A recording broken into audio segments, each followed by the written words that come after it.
kasih kurnianya, dan rendahkan diri di hadapannya untuk mendengar sabdanya. Dalam hadiratnya selamanya memuji dan menyembah.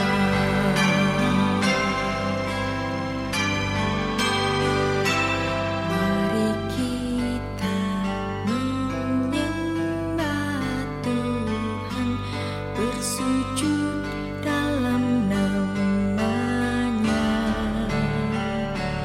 Yesus hadir di tengah kita, menyatakan kasih-Nya,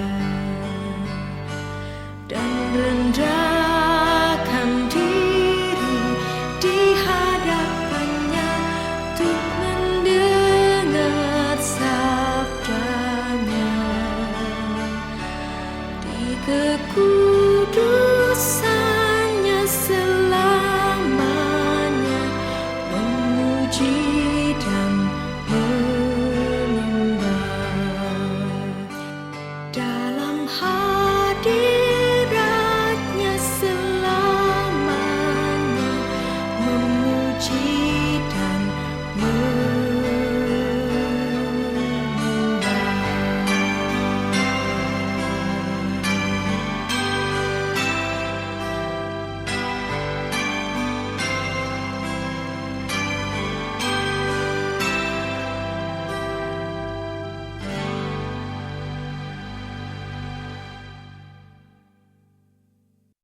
Beshem Ha'av, Ve'aben, Ve'ruach HaKodesh, Ha'elohim Echad.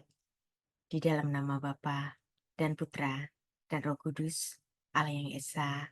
Amin. Shalom, selamat pagi, Boker Tov.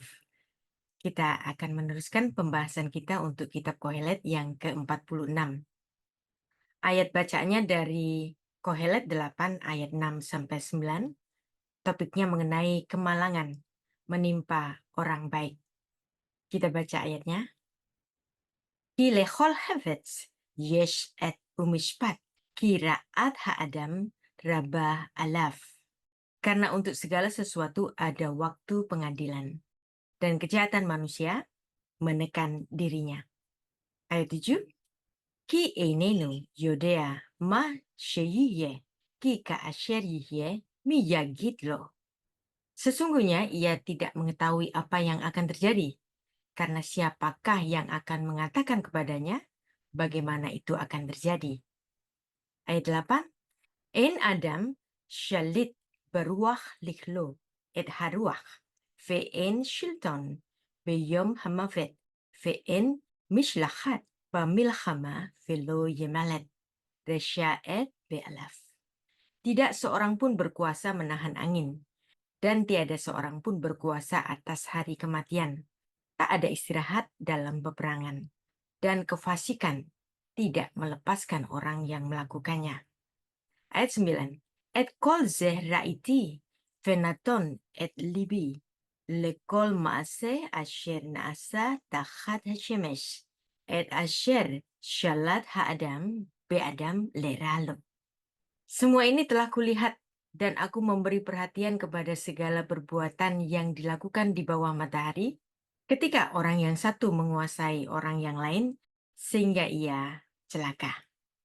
Dalam Kohelet 8 ayat 6-9 ini, kembali kepada kiasan batas-batas kebijaksanaan dan menyelidiki salah satu pertanyaan yang paling banyak dipersoalkan. Mengapa orang baik menderita dan orang jahat makmur? Ini ketidakadilan yang terjadi di bumi, dan belum ada jawaban yang memuaskan untuk hal-hal itu. Kita mungkin dapat dihiburkan bahwa pembalasan mungkin terjadi pada suatu saat nanti, walau hal ini tidak dapat diprediksi. Ketidakpastian inilah yang menjadi akar dari pandangan tragis Kohelet tentang kehidupan. Kohelet tidak pernah menghindari ide-ide yang kontradiksi di dalam kehidupan. Ada orang baik menderita, ada orang jahat hidup bersenang-senang. Semuanya ini dia tuliskan dengan gaya bahasa yang satir di dalam kitab Kohelet, di dalam keterus-terangannya. Masalah teodisi adalah subjek klasik dalam filsafat dan teologi. Sementara, pertanyaan ini juga ditanyakan oleh mereka yang tidak mengaku beriman. Pertanyaan ini memiliki nada yang lebih menjengkelkan bagi mereka yang percaya kepada Tuhan. Bagaimana mungkin orang beriman bisa mendapatkan kecelakaan, mendapatkan nasib buruk? Bagaimana Tuhan yang adil dapat menciptakan dan memelihara dunia tempat ketidakadilan yang mendasar seperti itu terjadi? Abraham menanyakan hal ini kepada Tuhan sebelum kehancuran Sodom dan Gomora. Abraham datang mendekat kepada Tuhan dan berkata, "Apakah engkau akan melenyapkan orang-orang benar bersama-sama dengan orang fasik? Jauhlah itu kiranya daripadamu untuk berbuat demikian. Membunuh orang-orang benar bersama-sama dengan orang fasik, sehingga orang benar itu seolah-olah sama dengan orang fasik. Jauhlah kiranya yang demikian daripadamu. Masakan hakim segenap bumi tidak menghukum dengan adil?" Khutswah atau kelancangan dari Abraham ini dituliskan dalam Kejadian 18 ayat 23 dan 25. Abraham dengan berani dan lancang mengajukan pertanyaan ini hanya karena ia berasumsi bahwa Tuhan itu maha baik. Sehingga Tuhan yang baik tidak akan pernah menghukum orang baik. Namun, kejahatan tetap ada meskipun Abraham khawatir dan pertanyaannya masih bergema sepanjang sejarah dan sepanjang hidup manusia. Pertanyaan-pertanyaan yang mengganggu dan berdampak tentang ketidakadilan semakin mendalam seiring bertambahnya usia. Dan pengalaman saat kita menyaksikan ada genosida, pemimpin yang lalim bersama dinastinya, yang masih berjaya dalam korupsinya, dan tindakan-tindakan kekejaman dan pelecehan moral dan hukum secara masif. Tanggapan dari orang-orang beriman seringkali diungkapkan dengan basa-basi. Ini bukan kesalahan Tuhan, melainkan manusialah yang jahat. Tuhan memiliki rencana besar untuk kita, hanya saja kita belum tahu kapan dan tidak tahu kapan itu. Berimanlah, semua akan berakhir dengan baik. Jika belum berakhir dengan baik, itu bukanlah akhirnya. Demikianlah kita selalu menghibur diri kita ketika kita menghadapi ketidakadilan oleh penguasa yang menimpa masyarakat luas. Kita tahu bahwa untuk segala hal ada masanya, termasuk malapetaka yang terjadi. Karena malapetaka dapat menimpa siapa saja, termasuk juga orang-orang baik. Di sini di dalam Pengkhotbah 8 ayat 6-9 mengemakan kembali hal-hal yang ditulis oleh Sang Kohelet di dalam pasal 3, bahwa Kohelet kembali kepada suatu pengalaman khusus yang menimpa setiap kehidupan manusia, yaitu malapetaka dan kemalangan. Ada saat-saat dalam hidup ketika malapetaka menimpa kita.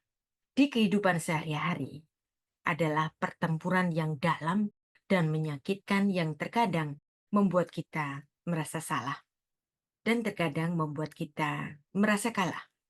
Kita tidak tahu jalan keluarnya, kita tidak tahu kapan berakhirnya. Bukankah hal-hal itu membuat kita bertanya, di manakah Tuhan yang Maha Kasih? Mengapa aku menderita? Padahal aku rajin berdoa, padahal aku rajin ke gereja. Ada satu saat manusia mencari Tuhan, tetapi malah menemukan pintu yang tertutup di dalam keheningan yang memekakkan telinga. Meskipun demikian, kita diajar untuk mempertahankan iman seperti halnya Kohelet, mempertahankan imannya ketika dia melihat hal-hal ketidakadilan di atas bumi ini. Kohelet 8 ayat 6 dapat dipahami dalam beberapa tingkatan.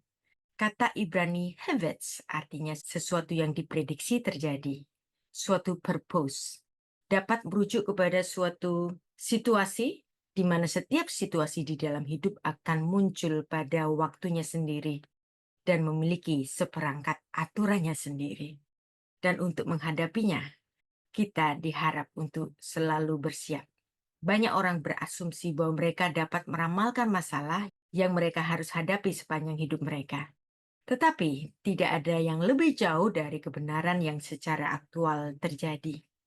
Banyak prediksi-prediksi kita yang tidak terjadi dan harapan-harapan kita yang pada akhirnya menjadi kosong. Kehidupan seseorang sangat luas menurut definisinya, mencakup skenario yang tidak dapat kita duga sebelumnya. Oleh karena itu, persiapkan diri kita dengan mempelajari cara menanggapi berbagai macam situasi. Kata Ibrani Hefetz dalam konteks ini merujuk kepada tindakan yang diinginkan Tuhan. Kita didorong untuk melihat peta jalan, menuju membangun hubungan dengan Tuhan dengan terlibat di dalam tindakan yang Tuhan kehendaki. Seringkali kita memilih dan memilah kehidupan ibadah kita sesuai yang kita sukai. Dan kita hanya memperhatikan bidang-bidang yang kita hubungkan atau yang kita lihat relevan dengan kehidupan kita. Dalam hal mempelajari Alkitab, jika kita menyadari kenyataan ini, kita akan dapat memanfaatkan kesempatan untuk menyelidiki keseluruhan hikmat Tuhan. Dan adalah wajar ketika manusia khawatir pada kemungkinan kemalangan yang terjadi pada kehidupannya. Maka seseorang harus mempersiapkan diri dengan berinvestasi sedalam-dalamnya pada hikmat Tuhan yang merupakan satu-satunya penawar bagi kemalangan yang mungkin terjadi. Bahkan terjadi pada orang saleh sekalipun. Dan Pengkhotbah 8 ayat 7 menjelaskan, karena tidak ada seorang pun yang tahu apapun situasi yang akan mereka hadapi, baik dalam waktu singkat ke depan ataupun dalam waktu panjangnya ke depan. Dan seringkali tidak ada peringatan sebelumnya, sebelum seseorang menghadapi kemalangan dan tantangan yang sulit, untuk mempersiapkan diri sebaik mungkin sebelumnya. Tidak ada jalan lain selain sebagai umat yang mempersiapkan diri di dalam iman untuk tahan terhadap segala situasi yang terjadi. Maka doa adalah elemen penting di dalam menghadapi semuanya ini. Karena dengan cara inilah umat Tuhan dapat memupuk hubungan yang kuat dengan Bapa kita di sorga. Itu juga sangat diperlukan untuk berhasil menavigasi perubahan hidup yang mungkin terjadi. Bahkan kemalangan-kemalangan yang mungkin terjadi kepada orang-orang yang baik. Dan Pengkhotbah 8 ayat 8, seseorang mungkin menolak berkata bahwa ia tidak perlu mempelajari Alkitab untuk mengetahui cara menghadapi tantangan hidup. Sejauh ini, ia telah melihat keberhasilan dengan mengandalkan naluri, firasat, dan kepiawaiannya memprediksi dengan berdasarkan ilmu-ilmu yang sudah mereka pelajari dalam pendidikan mereka. Mengapa membuang-buang waktu untuk mempelajari kitab suci, kata mereka. Tetapi kita membutuhkan hikmat untuk menjalani hidup di dunia ini. Di bagian lain, Raja Salomo memberikan nasihat dalam Amsal 3 ayat 13-17. Berbahagialah orang yang mendapatkan hikmat, hokmah, orang yang memperoleh kepandaian. Karena keuntungannya melebihi keuntungan perak dan hasilnya melebihi emas. Ia lebih berharga daripada permata, apapun yang kau inginkan tidak dapat menyamainya. Umur panjang ada di tangan kanannya, di tangan kirinya kekayaan dan kehormatan. Jalannya adalah jalan penuh bahagia. Segala jalannya sejahtera semata-mata. Hikmat atau hokmah dalam bahasa Ibrani-nya menjadikan orang berhikmat, menjadi seorang yang hakom. Dan tanpa mengembangkan hikmat dari Tuhan, pertempuran dengan kecenderungan berbuatan jahat di dalam diri kita, yaitu Yetzer hara, adalah hal yang sia-sia. Nilai gematria hakom, yang artinya orang berhikmat, nilainya adalah 68. Ini identik dengan nilai gematria dari kata Ibrani chayim, yang artinya hidup atau kehidupan. Maka hanya orang bijak yang benar-benar hidup tanpa hikmat, tanpa hokmah, tidak ada kehidupan. Dan Amsal 3 ayat 18 menuliskan, Etz chaim hi lemachazim ba betomhecha meusar. Hikmat itu seperti pohon kehidupan bagi orang yang memegangnya. Siapa yang berpegang padanya, yaitu kepada hikmat itu, akan disebut berbahagia. Anda dapat mempertanyakan Amsal 3 ayat 13-18 bahwa tidak semua orang berhikmat bahagia, bukan? Kemalangan hidup dapat terjadi kepada semua orang di bumi ini yang masih menginjakkan tanah yang telah dikutuk oleh Tuhan sejak kejatuhan Adam di Taman Eden. Kejadian 3 ayat 17. Dan kutukan ini tidak pernah dicabut oleh Allah hingga hari ini. Bahkan manusia yang berasal dari debu tanah akan kembali ke tanah. Kejadian 3 ayat 19. Semuanya ini karena Tuhan mengutuk tanah itu. Dan bagian tubuh ragawi manusia diciptakan dari tanah.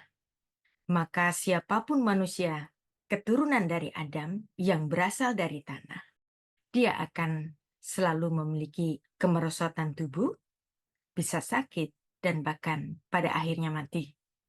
Namun terhadap segala kemalangan yang mungkin terjadi kepada semua orang, tanpa kecuali, setidaknya orang-orang berhikmat, mereka sudah mampu menghadapi kemalangan dan bencana kehidupan yang mungkin terjadi. Belajar filsafat adalah sekaligus belajar atau latihan untuk menderita, bahkan latihan untuk mati. Selanjutnya, Pengkhotbah 8 ayat 9, di sini Salomo menyaksikan orang-orang yang mencoba hidup dengan cara mengabaikan hikmat Allah dan mencoba bertahan hidup dengan melawan yetzer haranya, yaitu kecenderungan perbuatan jahatnya sendiri, dan itu tidak akan berhasil. Di dalam setiap kasus, hasilnya adalah konflik dan pertikaian. Kita ingin berbuat baik, tetapi hal-hal yang buruk yang kita lakukan. Tidak seorang pun berhasil mengembangkan diri menjadi orang yang lebih baik dan lebih beradab, dan setiap hari dia berperang dengan hati nuraninya sendiri. Maka kita perlu menimbun dan menghayati hikmat Tuhan, hikmah yang dari Tuhan, yang adalah satu-satunya pertahanan yang mungkin terhadap tipu muslihat yetzer hara di dalam diri kita. Hikmat menjadi hal yang efektif karena dua alasan. Yang pertama, hikmat adalah alasan objektif untuk membantu menghilangkan gambaran realitas imajiner yang digambarkan oleh yetzer hara untuk menyesatkan seseorang. Dan yang kedua, semakin seseorang menyibukkan diri dengan sesuatu, berarti semakin sedikit waktu, energi, dan sumber daya yang tersedia untuk berfantasi mengenai yetzer hara. Hanya kebijaksanaan yang memiliki kapasitas yang memicu pertumbuhan dan perubahan. Kemalangan mungkin terjadi pada setiap orang, bahkan rasa takut akan kematian dapat menakuti seseorang secara langsung. Hanya kebijaksanaan yang dari Tuhan saja dan tidak ada yang lain yang dapat membantu seseorang untuk mengatasi ketakutan dan bersiap untuk menghadapi semua tantangan-tantangan hidup. Semua orang berpotensi untuk masuk ke dalam penderitaan. Tidak ada orang yang bahagia selamanya.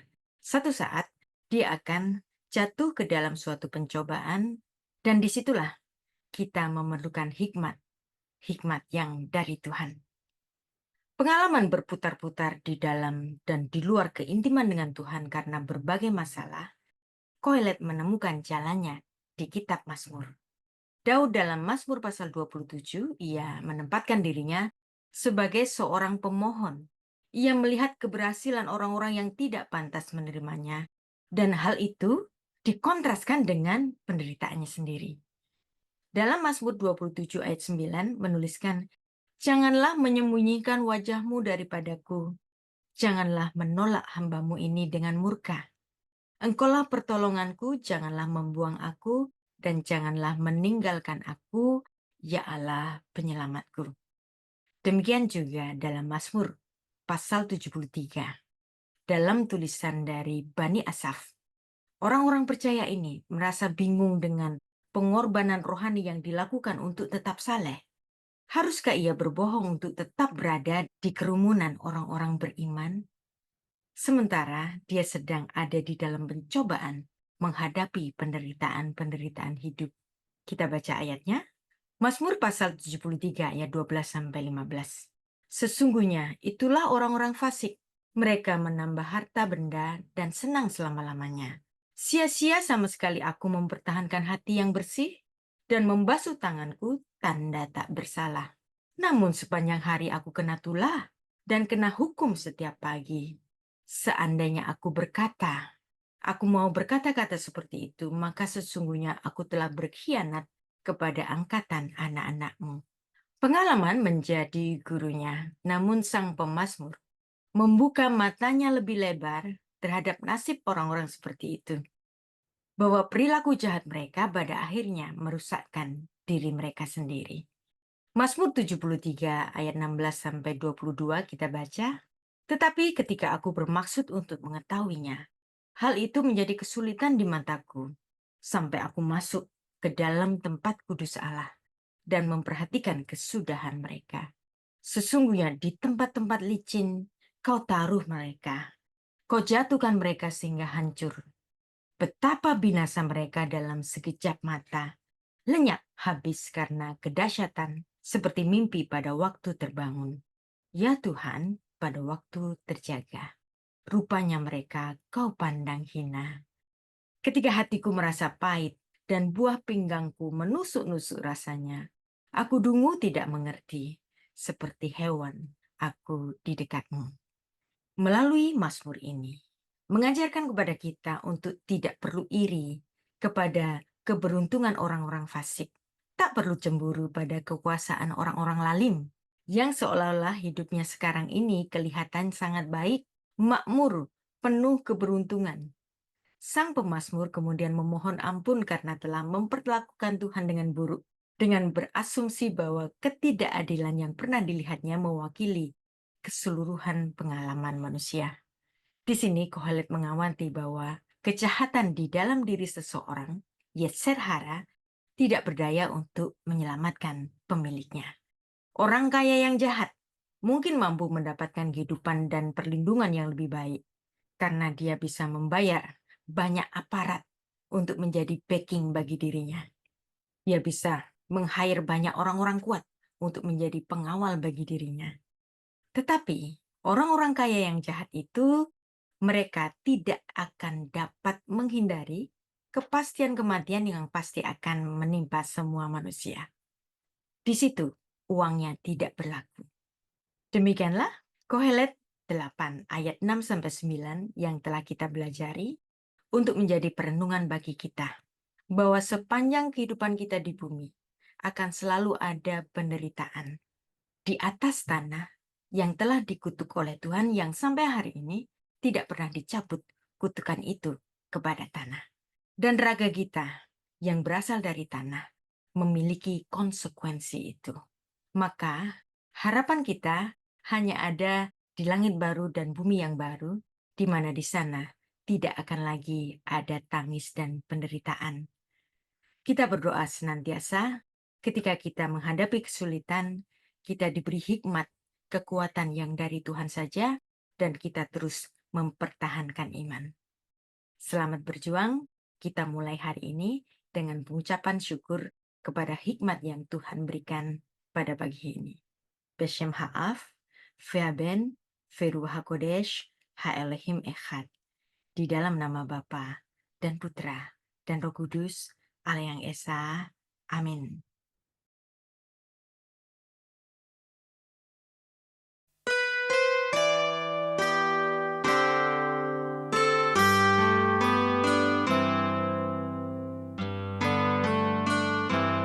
Mari kita menyembah Tuhan, bersujud dalam nama-Nya.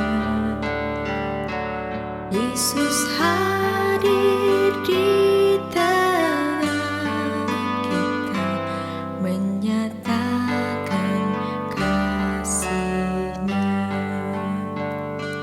dan rendah